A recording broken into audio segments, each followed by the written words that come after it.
الحمدللہ رب العالمین والصلاة والسلام علی سید الانبیاء والمرسلین وعلی آلہ واصحابہ اجمعین، اما بعد فاعوذ باللہ من الشیطان الرجیم، بسم اللہ الرحمن الرحیم۔ وآخرین منہم لما یلحقوا بہم، صدق اللہ العظیم۔ ایمانیات کورس کی 48ویں نشست کا آغاز کر رہے ہیں۔ آج کی اس نشست میں ہماری گفتگو کا عنوان امام اعظم امام ابو حنیفہ حضرت نعمان بن ثابت رضی اللہ تعالیٰ عنہ کی ہستی پاک، آپ کی فقاہت و ثقاہت کے حوالے سے ہے۔ حضرت امام اعظم ابو حنیفہ کا اسم گرامی نعمان بن ثابت ہے، اور آپ کے دادا جان ان کا نام بھی نعمان ہے۔ آپ کے دادا جان نے حضرت سیدنا علی المرتضیٰ شیر خدا رضی اللہ تعالیٰ عنہ کے ہاتھ پہ اسلام قبول کیا۔ جس وقت حضرت ثابت یعنی امام اعظم کے والد محترم کی ولادت ہوئی، آپ انہیں اٹھا کے مولا کائنات کی بارگاہ میں لے گئے۔ سیدنا علی المرتضیٰ شیر خدا رضی اللہ تعالی عنہ نے ان کے لیے اور ان کی اولاد کے لیے برکت کی دعا کی۔ امام اعظم ابو حنیفہ رحمۃ اللہ علیہ کے صاحبزادے حضرت حماد فرمایا کرتے تھے کہ مولا کائنات سیدنا علی المرتضیٰ شیر خدا رضی اللہ تعالیٰ عنہ نے ہمارے لیے دعا کی ہے۔ اسی طرح حضرت علی المرتضیٰ شیر خدا رضی اللہ تعالیٰ عنہ کی خدمت میں حضرت امام اعظم کے دادا جان حاضر رہتے۔ ایک مرتبہ نوروز کا دن تھا، حضرت امام اعظم کے دادا جان فالودہ حضرت علی رضی اللہ تعالیٰ عنہ کی بارگاہ میں پیش کرنے کے لیے حاضر ہوئے، اور وجہ بتائی کہ آج نوروز کا دن ہے، جو علاقائی تہوار تھا آپ کے علاقے کا۔ آپ فارسی النسل تھے، تو حضرت سیدنا علی المرتضیٰ شیر خدا رضی اللہ تعالیٰ عنہ نے اس کو قبول کیا اور فرمایا نوروزنا کل یوم، ہمارا ہر دن ہی نوروز کا دن ہے، ہمارا ہر دن خوشی کا دن ہے۔ اور آپ فارسی النسل تھے، اس پر ایک بڑی دلیل جو آپ کے دادا جان کا حضرت مولا کائنات کی بارگاہ میں نوروز کے دن کا فالودہ پیش کرنا ہے۔ اور نبی پاک سید عالم آقا کونین علیہ الصلوۃ والسلام نے ایک خاص بشارت حضرت امام اعظم ابو حنیفہ رحمۃ اللہ علیہ کے بارے میں ارشاد فرمائی۔ بخاری شریف میں موجود ہے، مسلم شریف میں موجود ہے، دیگر کتب احادیث میں موجود ہے کہ جس وقت قرآن مجید برہان رشید کی یہ آیت کریمہ نازل ہوئی، وآخرین منہم لما یلحقوا بہم، حضور سید عالم علیہ الصلوۃ والسلام سے پوچھا گیا حضور یہ کون لوگ ہیں؟ تو نبی پاک علیہ الصلوۃ والسلام نے دست مبارک حضرت سلمان فارسی رضی اللہ تعالیٰ عنہ پر رکھا، اور میرے آقا نے ارشاد فرمایا لو کان الایمان عند الثریا، اور ایک حدیث میں لو کان العلم بالثریا، ایک حدیث میں لو کان الدین عند الثریا، کہ اگر ایمان، علم، دین ستاروں کی جرمٹ کے پاس بھی چلا جائے، لَنَالَهُ رِجَالٌ أَوْ رَجُلٌ مِّنْ هَؤُلَاءِ، تو ایک ان میں سے نوجوان جو ہے وہ اس دین کو حاصل کر لے گا۔ ایک حدیث میں الفاظ ہے لَتَنَالَهُ رَجُلٌ مِّنْ أَبْنَاءِ الْفَارِسِ، فارسی نوجوان اس کو ضرور حاصل کر لے گا۔ حضرت امام جلال الدین سیوطی رحمۃ اللہ علیہ اور حضرت ابن حجر اسقلانی رحمۃ اللہ علیہ، یہ دونوں ہستیاں امام اعظم کے مقلد نہیں ہیں، امام شافعی کے مقلد ہیں، یہ دونوں شافعی ہیں، لیکن امام اعظم ابو حنیفہ کے بارے میں یہ گواہی دیتے ہیں کہ سید عالم علیہ الصلوۃ والسلام کا یہ جو فرمان ہے اس کا مصداق حضرت امام اعظم ابو حنیفہ رحمۃ اللہ علیہ کی ذات ہے۔ امام اعظم ابو حنیفہ رحمۃ اللہ علیہ کا ایک خاصہ یہ ہے کہ آپ نے دور تابعین پایا ہے۔ 80 ہجری آپ کی ولادت اور 150 ہجری آپ کا وصال ہے، اور صحابہ کرام 21 صحابہ کرام کی امام اعظم نے زیارت کی ہے، یعنی دور تابعین کا تھا لیکن صحابہ کرام بھی اس وقت موجود تھے۔ 21 کے قریب صحابہ کرام کی زیارت کی ہے، اور 7 کے قریب صحابہ کرام سے امام اعظم ابو حنیفہ رحمۃ اللہ علیہ نے حدیث اخذ کی ہے، ان سے حدیث لی ہے۔ اور امام اعظم ابو حنیفہ رحمۃ اللہ علیہ کے بارے میں امام جلال الدین سیوطی رحمۃ اللہ علیہ نے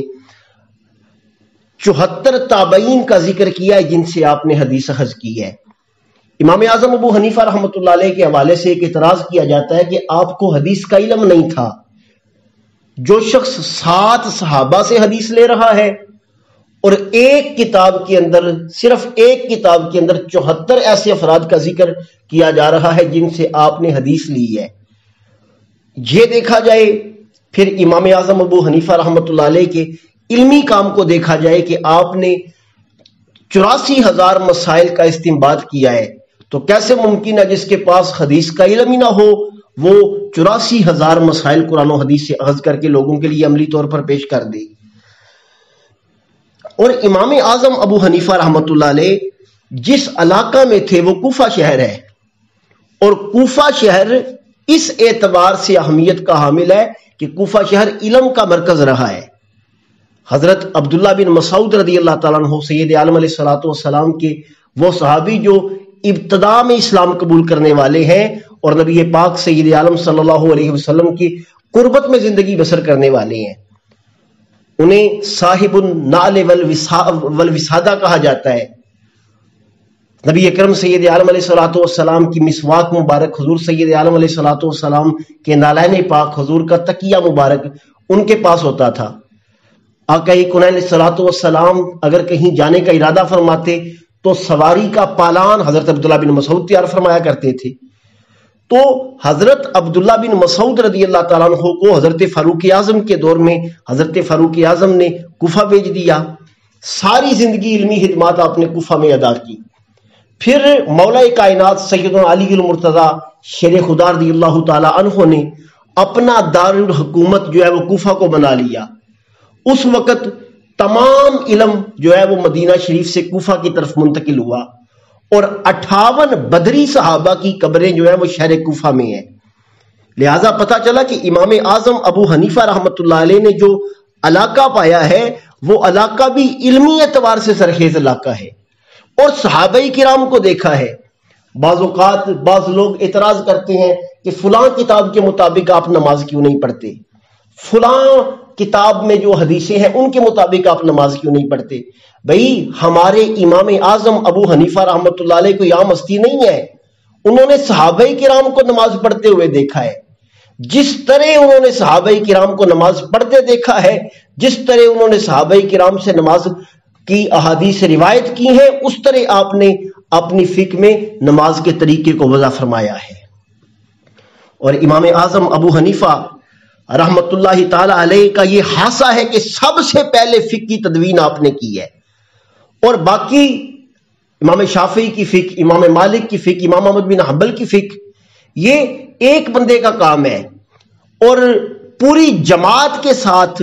مجتہدین کو ساتھ بٹھا کے ایک ایک مسئلے پر بحث کرنے کے ساتھ جو فقہ کی تدوین کی گئی ہے وہ خاصہ امام اعظم ابو حنیفہ رحمت اللہ علیہ کا خاصہ ہے۔ اور جس وقت امام اعظم ابو حنیفہ رحمت اللہ علیہ حدیث تدوین کر رہے تھے فقہ کی، تو لوگوں نے مختلف باتیں آپ کے بارے میں پھیلا دی تھی، حاسدین نے پھیلا دی تھی باتیں، حتیٰ کہ جس وقت عبداللہ بن مبارک فرماتے ہیں کہ امام اعظم ابو حنیفہ رحمت اللہ علیہ حضرت امام باقر رضی اللہ تعالیٰ عنہ جو حضرت امام زین العابدین کے صاحبزادے امام حسین رضی اللہ تعالیٰ عنہ کے پوتے ہیں، ان سے حدیث اخذ کرنے گئے تو وہ کہنے لگے تم کون ہو؟ آپ نے تعارف کروایا تو فرمایا انت الذی خالفت احادیث جدی بالقیاس، کیا تو وہ آدمی ہے جو میرے دادا کی، میرے نانا کی احادیث کو قیاس کے ساتھ جو ہے وہ بدل دیتا ہے، قیاس کے ساتھ میرے نانا کی حدیث کی مخالفت کرتا ہے۔ تو امام اعظم ابو حنیفہ رحمۃ اللہ علیہ نے پھر اس سوال کا جواب مثالوں کے ساتھ پیش کیا۔ آپ نے فرمایا میں ایسا نہیں کرتا، اور پھر آپ نے سب سے پہلے یہ سوال کیا کہ کیا مرد زیادہ قوی ہیں یا عورتیں قوی ہیں، مرد ضعیف ہے یا عورت ضعیف ہے؟ فرمایا اب عورت ضعیف ہے، قیاس تو یہ کہتا ہے کہ عورت کو جو ہے وہ 2 حصے دیے جائیں کیونکہ وہ ضعیف ہے، مرد کو 1 حصہ دیا جائے، یہ محنت کر کے 1 حصے کو 2 حصوں کے برابر بنا سکتا ہے وراثت میں سے۔ لیکن اگر میں آپ کے نانا کے قول کی اتباع نہ کرتا، میں قیاس کی اتباع کرتا، تو میں مرد کے لیے 1 حصہ اور عورت کے لیے 2 حصے رکھتا۔ میں ایسا نہیں کر رہا، میں آپ کے نانا کے دین کی مخالفت نہیں کر رہا، بلکہ آپ کے نانا کے دین کی مطابق فقہ و وضع کر رہا ہوں۔ دوسری مثال امام اعظم ابو حنیفہ رحمۃ اللہ علیہ نے اس اعتبار سے دی کہ نماز زیادہ اہم ہے یا روزہ؟ تو نماز کی اہمیت زیادہ ہے، تو آپ نے فرمایا کہ عورت ایام مخصوصہ میں نماز کی قضا نہیں کرتی، روزے کی کرتی ہے۔ اگر میں قیاس کے اوپر کام کرتا، حدیث کی مخالفت کرتا قیاس کے ساتھ، تو پھر میں کہتا کہ عورت جو ہے وہ روزے کی قضا نہیں کرے گی، نماز کی قضا کرے گی۔ لیکن میں ایسا نہیں کرتا، میں کہتا ہوں نماز کی قضا نہیں کرے گی، روزے کی قضا کرے گی۔ میں قیاس پہ عمل نہیں کرتا، میں آپ کے نانا کی فرمان پہ عمل کرتا ہوں۔ تیسری مثال اسی طرح امام اعظم ابو حنیفہ رحمۃ اللہ علیہ نے دی۔ اس کے بعد حضرت امام باقر رضی اللہ تعالیٰ عنہ اٹھے اور امام اعظم ابو حنیفہ رحمۃ اللہ علیہ کو سینے سے لگایا اور آپ کی پیشانی کو بوسہ دیا، اور جس وقت امام اعظم ابو حنیفہ رحمۃ اللہ علیہ اٹھ کے آ گئے تو آپ نے اپنے ساتھ بیٹھے ہوئے دوستوں سے کہا کہ اس شخص کی رہنمائی اور اس کا راستہ کتنا اچھا ہے، اس کو دین کا کتنا زیادہ فہم ہے۔ حضرت امام اعظم ابو حنیفہ رحمۃ اللہ علیہ کی ذات وہ ذات ہے کہ آپ فقہ کے بھی امام ہیں اور حدیث کے بھی امام ہیں۔ حضرت عبد الرحمن مقری رحمۃ اللہ علیہ بہت بڑے محدث ہیں، اور جس وقت آپ امام اعظم سے حدیث روایت کرتے تھے تو پھر آپ ان کا نام لے کے حدیث روایت نہیں کرتے تھے۔ ویسے عمومی طور پہ جس وقت حدیث روایت کی جاتی ہے تو نام لیا جاتا ہے، حدثنا فلان ابن فلان، کہ مجھے یہ حدیث فلان نے سنائی۔ جس وقت امام عبد الرحمن حضرت امام اعظم سے حدیث روایت کرتے تو فرماتے حدثنا شاہنا، یہ حدیث ہمیں ہمارے سردار نے سکھائی ہے، اور آپ محدث تھے۔ یہ ان کا کہنا بھی اس بات کی طرف دلالت کر رہا ہے کہ امام اعظم ابو حنیفہ رحمۃ اللہ علیہ جہاں فقہ کے ماہر تھے، وہاں علم حدیث میں بھی آپ محدثین کے امام اور اعلیٰ مقام رکھنے والی شخصیت تھے۔ اور امام شافعی رحمۃ اللہ علیہ، امام مالک ہوں، امام شافعی ہوں، امام احمد بن حنبل ہوں، ان تینوں ہستیوں نے فقہ میں امام اعظم ابو حنیفہ رحمۃ اللہ علیہ سے استفادہ کیا ہے۔ اور امام شافعی رحمۃ اللہ علیہ تو یہاں تک کہہ دیا من اراد ان یعرف الفقہ فلیلزم ابا حنیفہ واصحابہ، کہ اگر کوئی آدمی فقہ کو حاصل کرنا چاہتا ہے تو اس کے لیے لازم ہے کہ وہ ابو حنیفہ اور ان کے شاگردوں کا دامن تھام لے۔ فإن الناس كلهم عيال علیہ فی الفقہ، کیونکہ سارا زمانہ فقہ میں امام اعظم ابو حنیفہ رحمۃ اللہ علیہ کا محتاج ہے۔ یہاں ایک بات کہ امام اعظم آپ کو کیوں کہا جاتا ہے؟ امام اعظم آپ کو کہنے کی وجہ یہ ہے کہ آپ فقہ میں اپنے زمانے کے تمام فقہا سے اعلیٰ تھے۔ اس اعتبار سے امام اعظم کہا جاتا ہے، اس اعتبار سے نہیں نعوذ باللہ کہ آپ کا مقام رسول اللہ سے اعلیٰ ہے۔ لقب جو ہے وہ اپنے معاصرین میں اور فن کے اعتبار سے دیا جاتا ہے۔ ہم قائد اعظم محمد علی جناح کو قائد اعظم کہتے ہیں، اس کا مطلب یہ نہیں کہ وہ رسول اللہ صلی اللہ علیہ وسلم سے بڑے ہیں، بلکہ اس زمانے میں جتنے بھی سیاسی زعامات تھے، جتنے بھی سیاسی قائدین تھے، ان تمام قائدین میں سے سب سے اعلیٰ بصیرت قائد اعظم محمد علی جناح کی تھی، اس لیے انہیں قائد اعظم کہا جاتا ہے۔ یعنی اپنے علاقے کے، اپنے زمانے کے تمام سیاسی زعماء میں سب سے اعلیٰ مقام قائد اعظم محمد علی جناح کا ہے۔ اسی طرح امام اعظم ابو حنیفہ کو امام اعظم کہنے سے مراد یہ ہے کہ فقہا اور بھی ہیں، محنت کرنے والے اور بھی ہیں، لیکن جو فقہ میں مقام امام اعظم ابو حنیفہ کا ہے وہ کسی اور کا نہیں ہے۔ یہاں ایک بات جو عمومی طور پر امام اعظم ابو حنیفہ رحمۃ اللہ علیہ کے بارے میں مشہور ہے کہ آپ کی بیٹی حنیفہ تھی، جس کی وجہ سے آپ کو ابو حنیفہ کہا جاتا ہے، اور ایک واقعہ اس حوالے سے بیان کیا جاتا ہے کہ ان کی بیٹی نے کوئی مسئلہ بتایا۔ امام اعظم ابو حنیفہ کی کوئی بیٹی نہیں تھی جس کا نام حنیفہ ہو، اور نہ ہی ایسا واقعہ حقیقت میں موجود ہے۔ حنیفہ اس ملت کو کہا جاتا ہے جو تمام باطل ادیان سے الگ ہو۔